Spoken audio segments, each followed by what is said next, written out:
हमारे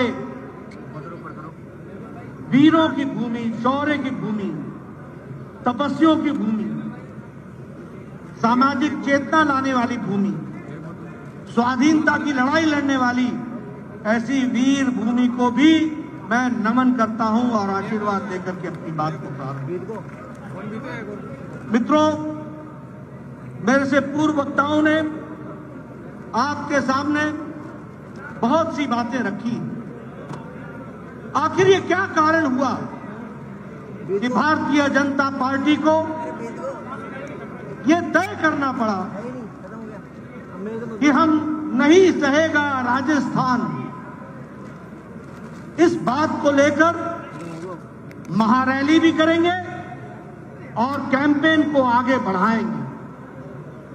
इसका कारण है कि ये गहलोत की सरकार नहीं है, ये घर को लूटने वाली सरकार है जो आज राजस्थान में विद्यमान है।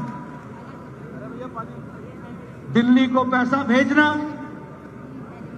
गरीबों के पॉकेट का हिस्सा मारना, सरेआम भ्रष्टाचार को प्रोत्साहित करना, भ्रष्टाचार के नए रिकॉर्ड बनाना, यह गहलोत सरकार का काम करने का चाल चरित्र है। इसको हमको समझना चाहिए। यह सरकार लूट लेने वाली सरकार है। यह सरकार अत्याचार करने वाली सरकार है। यह सरकार कुशासन लाने वाली सरकार है और ऐसी सरकार को बिल्कुल भी एक मिनट भी रहने का अधिकार नहीं है। और आने वाले नवंबर में आप इसको बाहर का रास्ता दिखाएंगे, इस बात का मुझे पूरा विश्वास है। मित्रों, अभी अभी हमने एक फेल कार्ड का रिपोर्ट कार्ड आपके सामने रखा। राजस्थान का 5 साल के अंदर रिकॉर्ड क्या है? कौन से आयाम, कौन से काम गहलोत सरकार ने किए? उल्टे गहलोत सरकार ने कुशासन के झंडे झुलाने का काम किया है तो गहलोत सरकार ने किया। अगर भ्रष्टाचार में किसी ने रिकॉर्ड बनाया तो गहलोत सरकार ने। और उसी को बात को अगर हम आगे बढ़ाएं तो ध्यान में आता है कि चाहे दलितों पर अत्याचार हो, महिलाओं पर अत्याचार हो, आदिवासियों पर अत्याचार हो, बच्चों पर अत्याचार हो, सभी में राजस्थान ने सारे रिकॉर्ड तोड़ने का काम किया है तो गहलोत सरकार ने किया। और इसलिए हमने तय किया है कि नहीं सहेगा राजस्थान के नाम पर कैंपेन को चलाकर 2 करोड़ लोगों तक पहुंचने का हम काम करेंगे। हर पंचायत में जाएंगे, हर ढाणी में जाएंगे, जनता को पार्टी का संदेश पहुंचाएंगे और भ्रष्टाचार मुक्त और विकास युक्त सरकार लाएंगे, राजस्थान की सरकार बनाएंगे। इसको हमको आगे बढ़ाना है और इसी बात को लेकर के हम आगे चलेंगे। मित्रों, ये यूपीए की सरकार, ये यूपीए क्या है? ये यूपीए है, यू स्टैंड फॉर उत्पीड़न। उत्पीड़न करने वाली सरकार है तो वो यूपीए की यू है। और अगर हम पी की बात करें तो पक्षपात करने वाली सरकार है तो वह भी यही यूपीए सरकार है। और ए है तो वह अत्याचार करने वाली सरकार भी यही सरकार है। ये हमको समझना। इसलिए उत्पीड़न, पक्षपात और अत्याचार करने वाली ये यूपीए की सरकार, उसके बारे में हमको जरूर ध्यान रखना चाहिए। जब हम महिला उत्पीड़न की बात करते हैं तो आपके सामने थाना गाजी का गैंगरेप आपके ध्यान में होगा। ये थाना गाजी का गैंगरेप परिवार के सामने, पति के सामने गैंगरेप हुआ और कोई सुध लेने वाला नहीं। प्रशासन ने एफआईआर करने में भी कोताही करने का काम करती है तो ये यहां की सरकार है। अगर मैं बात करूं आलापुरा के और अलवर की घटना के, जहां एक मजहबी सिख की बच्ची को उसका गैंगरेप हुआ उसके साथ गलत बर्ताव हुआ और बाद में उसका मर्डर हुआ, यह भी हम सबके सामने है।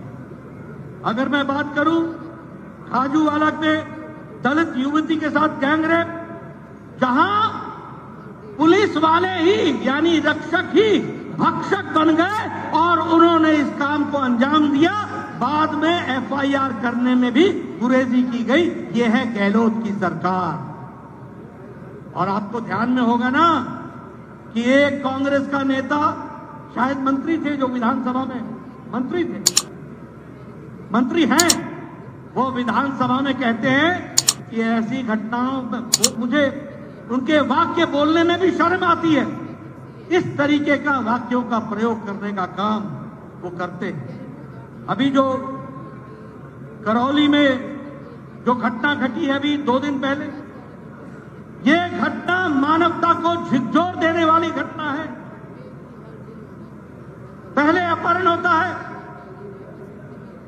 और उसके बाद रेप होता है, फिर गोली से मार दिया जाता है, फिर एसिड से जलाया जाता है और फिर कुएं में डाल दिया जाता है और उसको हर तरीके से केस को दबाने का काम करती है तो गहलोत सरकार करती है। यह यहां का कुशासन है, यह यहां का कुशासन है।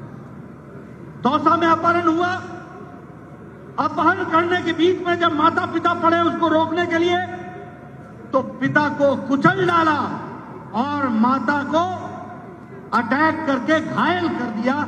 यह स्थिति की गई और अपहरण करके ले गए। यह भी हम सबके सामने है। बताइए ये उत्पीड़न है कि नहीं है? बताइए ये उत्पीड़न है कि नहीं है? इसके खिलाफ आवाज उठानी है कि नहीं है? और जो लोग ऐसे लोगों को संरक्षण देते हैं, इनको जेल के पीछे डालना है कि नहीं डालना है? इनको सजा दिलानी है कि नहीं दिलानी है? और नवंबर में इनको घर बैठाना है कि नहीं बैठाना है? ये उत्पीड़न करने वाली सरकार को हमको जवाब देना पड़ेगा। मित्रों, अगर मैं बात करूं, आज लगभग प्रतिदिन 18-19 रेप केसेस हो रहे हैं। प्रतिदिन 5 से 7 मर्डर हो रहे हैं। 24,000 से ज्यादा महिलाओं का दुष्कर्म हुआ है, ऐसा रिकॉर्ड हुआ है। और जयपुर में 2-3 किलोमीटर के अंदर ही महिला के आत्मदाह का भी केस हम लोग के सामने आया है। ये कैसा राजस्थान, जो संस्कृति के लिए जाना गया, जो राजस्थान शांति के लिए जाना गया, जो राजस्थान भाईचारे के लिए जाना गया, जो राजस्थान विकास के लिए जाना गया, आज वहां महिला उत्पीड़न चरम शिखर पर है। चरम सीमाएं, सारी सीमाएं पार कर रही है, सीमाएं लांघ रही है। ऐसे को मुंह तोड़ जवाब देना राजस्थान की जनता की जिम्मेवारी है। इसलिए अब राजस्थान की जनता नहीं सहने वाली है इस गहलोत सरकार को। यह भी हमको स्पष्ट संदेश देना है। मित्रों, मुझे बताया गया कि लगभग 1,90,000 महिलाओं की घटनाएं घटी हैं। अगर मैं पक्षपात की बात करूं तो न्याय और तुष्टीकरण वह भी हम सबके ध्यान में है। यहीं जयपुर बम ब्लास्ट का केस हुआ था। वसुंधरा राजे जी मुख्यमंत्री थी। केस को फास्ट ट्रैक में डाला गया। समय रहने के अंदर लोअर कोर्ट में जयपुर बम ब्लास्ट के कातिलों को, टेररिस्टों को फांसी की सजा सुनाई गई। फांसी की सजा सुनाई गई जब वसुंधरा जी मुख्यमंत्री थी। लेकिन उसके बाद जब कांग्रेस पार्टी की सरकार आई तो लंबे समय तक सुनवाई टलती रही। हमारा एडवोकेट जनरल नहीं गया और नहीं जाने के कारण केस ढीला पड़ गया, तुष्टीकरण हुआ और वोट बैंक के खातिर गहलोत सरकार पर और गहलोत पर मैं आरोप लगाता हूं कि उन्होंने तुष्टीकरण किया और जयपुर बम ब्लास्ट केस के कातिलों को छोड़ने में मदद दी गई और फांसी की सजा उनकी समाप्त हो गई। यह स्थिति ला करके खड़ी की। बताइए, ऐसे पक्षपातपूर्ण रहने वाले राजा को रखना है क्या? ऐसे मुख्यमंत्री को रहने देना है क्या? आज राजस्थान में दंग दंगों की संख्या 1200 1200 से ज्यादा दंगों की संख्या हो गई। और उसी तरीके से बड़ी संख्या में ये जो दंगई हैं, इनको भी छोड़ने का काम अगर किसी ने किया है तो वह गहलोत सरकार ने किया। अभी अभी मुझे पता लगा कि एक पूर्व में राज्य मंत्री का दर्जा लेने वाला व्यक्ति 18 लाख रुपए के रिश्वत के साथ पकड़ा गया है। 18 लाख के रिश्वत के साथ, और उसके केस को भी दबाने का काम गहलोत सरकार कर रही है। यह भी हमको ध्यान रखना है। अगर मैं अत्याचार की बात करूं तो 19,500 किसानों की भूमि कुर्क की गई है कि नहीं की गई है? की गई है कि नहीं की गई है? ये जो राहुल गांधी आके बोलते थे 1, 2, 3, 4 और किसानों का कर्जा माफ, आज 19,500 किसानों के जमीनें कुर्क करने का काम किया है तो वो गहलोत सरकार ने किया है। ये अत्याचारी सरकार को 1 मिनट भी रहने का अधिकार नहीं।